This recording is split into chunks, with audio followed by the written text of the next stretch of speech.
Hello, everyone. Welcome to the Test Associates podcast. My name is Vaishnavi Nashte, and I'm the marketing manager here at Test Associates. Today's interview is in collaboration with the Digital Transformation Awards that will be held in London. The entries are open until the 14th of May 2025. So companies in the sector of financial services, retail, and public sector can enter these awards. To submit your entries for the awards, please follow the link in the description below. Today on the podcast, we have Alexia Pedersen, who is the Senior Vice President of the international team at O'Reilly. With over 20 years of experience in the technology industry, she's passionate about enterprise learning and possesses extensive knowledge in implementing scalable learning solutions. So without any further ado, welcome to the podcast, Alexia. How are you?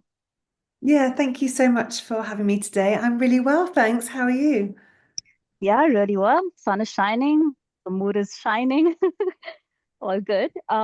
Before we actually dive into the questions, could you tell our audience a bit more about yourself? Yeah, sure. So as you mentioned, my background is largely in tech.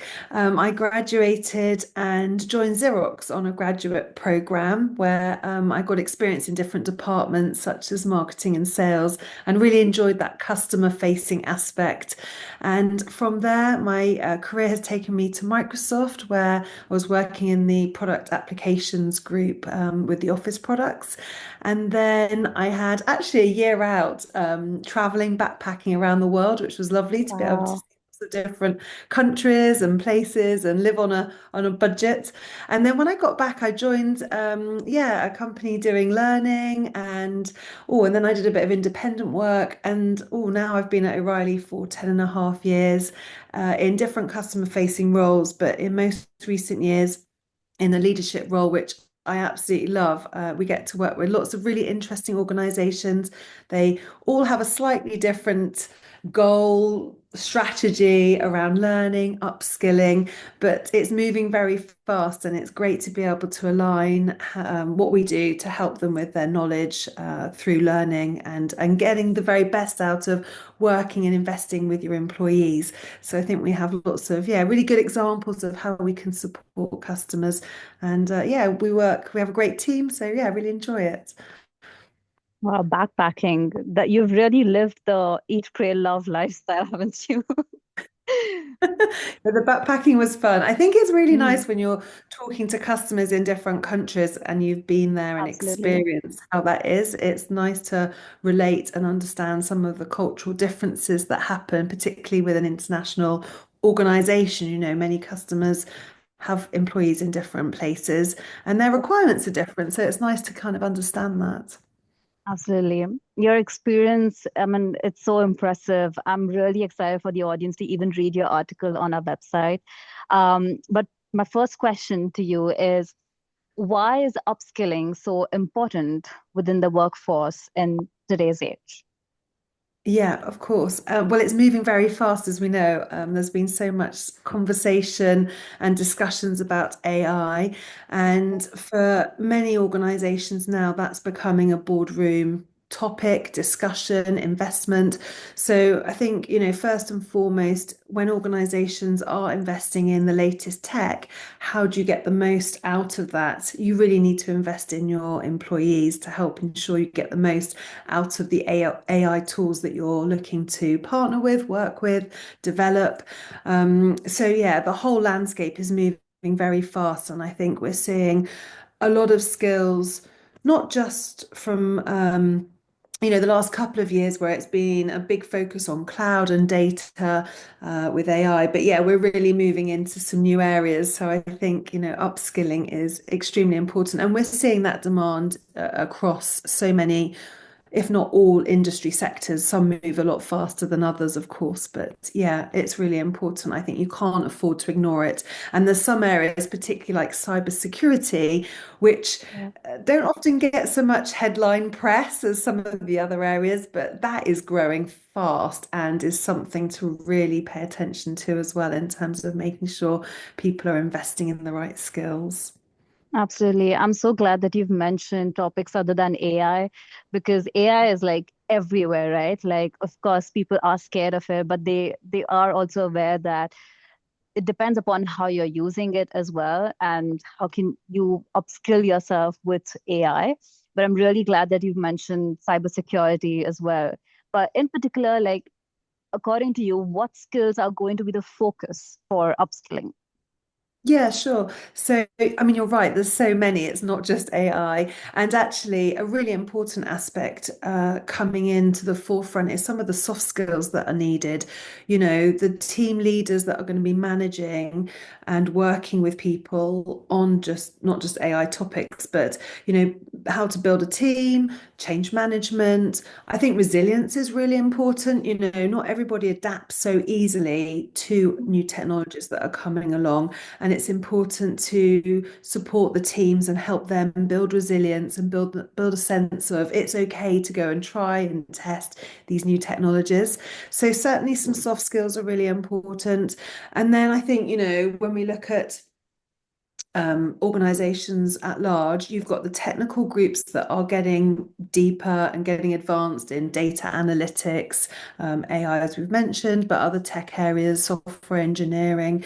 And then you've got, you know, knowledge workers, those that are in finance, HR, marketing, they all need to have some confidence to learn and adapt to new ways of working. And I think digital skills generically across the board is something to upskill in. And then it's that hands-on approach of actually practicing as well. So many organizations are obviously adapting and bringing in house, whether it's Gemini, Copilot, there's lots of different Hmm. tools out there, but having that confidence to practice and go and try it. And Yeah. so learning and practicing is important. And I think, yeah, you need both. You need the deep tech, and then you need the knowledge worker to also gain those new skills and get more confident in their ability to try something new. But you're right, it isn't just AI, it covers so much. And we shouldn't also forget IT certifications. You know, it's really Yeah. important to embrace some of those qualifications that are available. Um, to get upskilled, and that obviously could be in areas such as cloud project management. There's so many out Hmm. there, but you know, it's important to find your thing, find what's important to you to upskill. Yeah. It's amazing how you've mentioned like that balance between soft skills and hard skills, especially when with so many changes in technology and with it evolving every single day, we know for a fact that people are resistant to change. And that's where soft skills sort of come into play, isn't it? To sort of create that easier transition to all of these new skills. Yeah, absolutely. And critical thinking, you know, that ability Yeah. to analyze large volumes of data. Judgment is a tricky one, but I think, you know, having Hmm. good judgment to make good decisions. And as we're all getting deeper into these new technologies, you've still got to, yeah, manage those teams, help support good decisions, analyze data, and ultimately, what do you do with it? How are you going to get some good outcomes out of it? So there's a Yeah. lot to be said for yeah, catching up on soft skills, making sure that some of those business skills that you would value are Hmm. being invested in. Yeah, absolutely. You mentioned previously that companies are responsible for upskilling their employees. I want to dig a little more into that. How will Sure. people gain these skills that you mentioned, and whose responsibility do you think it will be? Yeah, good question. Whose responsibility is it? And I believe it's both the individual and the organization. Many of us tend to drop off after school or university. We go through education, and a lot of that is given to us on a plate. And then once we've finished our formal education, how often do people really have a love of learning? And I think it's important that that Hmm. is the case. People can find that love of lifelong learning for themselves. And if they can do that and identify how they like to learn, I think that really can lead to so many benefits. Not everybody, some people love to read a book from beginning to end, some dip in and out, others want Hmm. to go on a classroom training event. So some of that responsibility is the individual, and some of the responsibility is with the organization when they're hiring talent in. How do they retain talent? It's important to invest in people. And it's interesting because we see on the back end of some of the the skill sets that people are gaining and the knowledge, 50% of learning is very structured. So the organization is perhaps offering something that you begin and you end in a very structured manner. Compliance training often sits in that bracket. You have to go through the course, you have to complete it. But actually, 50% of learning is Mm-hmm. often dipping in and out. We see a lot of employees just dipping in, reading a chapter or watching a chunk of Mm-hmm. video or even listening to an audio because they want to learn in the moment, learning in the Yeah. flow of work when they're busy and they just need quick answers to questions. So it is important that organizations take responsibility for that, investing in their employees and their staff to make sure they can get the most out of what they're doing. And Mm-hmm.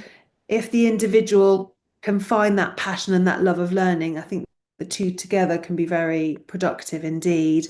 Um, it's not always easy. I Yeah. mean, there are aspects, to help make it better, but yeah, so much you can do. And I think an organization needs to invest in their employees to help. It's much more effective to retain talent than to hire Mm-hmm. talent in. So if a company is recognizing that there's some skill gaps, if they can provide and invest in their people and get those new skills Yeah. internally by upskilling, I think that can be very Exactly. powerful. Absolutely. It's so much more easier to train your current employees than to hire new talent because then there's Yeah. again like a training cost involved, etc. But I'm curious, like, do you think there are certain specific learning formats that employers should prioritize? Well, people do learn in different ways, and I Mm, often even think one size doesn't fit all. What works for one person doesn't work for somebody else. So, ideally, if you can provide a good range and choice of how to learn, that will be much more productive. So, whether it's books, videos, live trainings. Interestingly, on our data at O'Reilly, we do see an uptake on the weekend via the mobile app where people are choosing, perhaps they're out walking the dog, but they're choosing to listen via their mobile. And I think that's such a great way to gain knowledge when you're out and about. It doesn't have to be yeah, that Monday to Friday structured experience. And live trainings are fantastic now. I mean, technology has really enabled such a rich experience online. So mhm, the old days of when you would go to a classroom event, maybe take time traveling, get there. Now you can have the convenience of being at your laptop at a time that's convenient to you. And yeah, the experience is so interactive. I know Tim O'Reilly's got a live event happening 8th of May, and that's on coding with AI. I mean, mm, that's where you've got lots of people coming in, experiencing a live experience, learning from industry experts. I think we've got Adi Osmani from Microsoft, delivering that. And that's such a rich experience to learn and get demos from people that are adopting and using AI. So, yeah, lots of different options now, and even practical hands-on coding labs. And I yeah, think if organizations can look for a really nice, rich experience, people want to be engaged, make it engaging for the learner, then the outcome will be much greater. So that yeah. would be something that we definitely see as proving to be much more successful. Absolutely. And I think the way we learn and the way we consume content is like so interrelated, isn't it? Like we listen to podcasts, we learn through podcasts these days, through videos, which is why like the podcast Yeah, that we are doing. But I completely agree. I think there's so much out there that can happen even when you're walking your dog or cooking or doing anything else. But there's so many different ways that people can learn about any specific topic. absolutely. And you can learn from your colleagues and your mentors as well. Yeah. And I the idea that, everyone's slightly different, learn your style, find what's right for you. But, Mm, when you've learned something, it's also how do you apply that knowledge and whether you're sharing those examples and ideas with colleagues or a manager or you're working on a project together in a team. I think as long as you can have that approach of the organization investing in employees to help them get the best out of what they need, and the yeah. individual can be passionate about it and gain access to some good quality content. That's important. There's no point accessing something that's not going to be very good. It needs to be good quality content. And then once you've gained that knowledge, go and use it, go and apply it, go and put it into action, and you'll really see the rewards from that. Absolutely. Yeah. What's the point of learning if it doesn't have like a good outcome, isn't it? Or the content isn't good enough, then what's the point of even investing your time on it? Yeah, and it's often, one of those debates is how do you measure the success of learning and Mm, upskilling?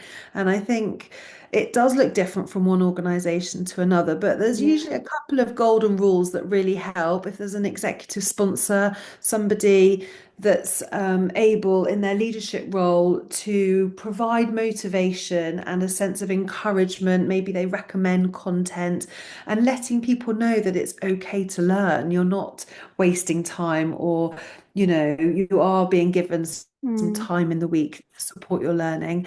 I think that really helps, and just creating that culture that yes, this is a good thing. Maybe it links into a personal development plan that somebody's working on, and everything is changing. The job you're in today is probably going to look very different in 2 or 3 years time, so it's preparing for that future proofing of the skills that you need.